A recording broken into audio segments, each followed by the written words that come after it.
Birdman, the big winner at the 87th Academy Awards Sunday night. The surreal comedy starring Michael Keaton picking up 4 Oscars, including Best Picture and Best Director for Mexican-born Alejandro González Iñárritu. With us, Annette Young, who we should stress is not here to supplant France 24 film critic Lisa Nesselson. Annette, host of our 51% program on women's affairs. Listen, if you will, to the acceptance speech of Best Supporting Actress Patricia Arquette for Boyhood. To every woman who gave birth, to every taxpayer and citizen of this nation, we have fought for everybody else's equal rights. It's our time to have wage equality once and for all, and equal rights for women in the United States of America. And as you can see, Annette, it's not just Meryl Streep that was cheering. Nothing like seeing Meryl Streep do a fist pump, is there? I mean, and certainly seeing Jennifer Lopez jump out of her seat. But it just goes to show, Francois, how it really hit a mark. I mean, this is something which has been trending across Twitter all day, the reaction to this comment. And it started off as a rather conventional thank you speech and then ended on this 90-second impassioned plea for gender equality.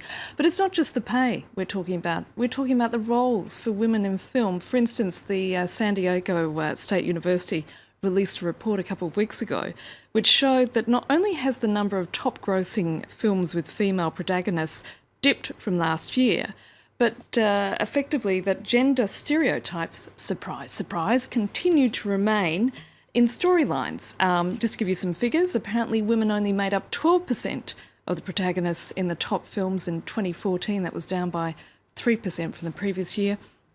And also, female characters in their 30s accounted for 30% of all characters, while female characters in their 40s made up just 17%. Well, of course, when it comes to the men, that's not necessarily the case.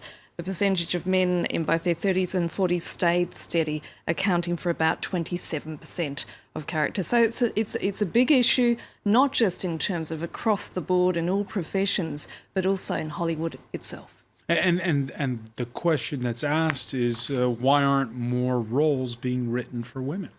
Absolutely, and I think now we're starting to get to see more and more women directors and producers, because that's at the bottom line what it is. But the other thing is women viewers means business. And this is what Hollywood and television networks are starting to slowly wake up to the fact. I mean, particularly in the developed world where it's an ageing population, where women do have more of a say as to who's going to download that flick on the iPad or on the computer, as well as who's going to go to the movies and see what on Saturday night. But the other interesting thing that came out of it is also equal pay. And that, of course, wouldn't have been such a buzz topic in Hollywood if it wasn't for those Sony leaks, which we don't know who's responsible. We can't say thank you to the North Koreans, but whoever it was, the hacker in California or whoever it was, who revealed that the sort of disparity that still continues when it comes to men and women and how much they earn in Hollywood. For instance, on American Hustle, the male stars were paid 9% of the profits, while Amy Adams and Jennifer Lawrence were just on 7%. And this despite the fact that Jennifer Lawrence had already won an Oscar. So, you know, it is an ongoing issue. It reflects, like it does, as I say, across the board, in many careers, in many professions, the fact there is a gender pay gap. For instance, here in France, I think it's roughly around 25%. In Australia, it's around 17.5%. It's an issue. And Patricia Arquette obviously sort of, you know, touched on a sore point there by making those statements. She hit the nail on the head there. Annette Young, many thanks for that.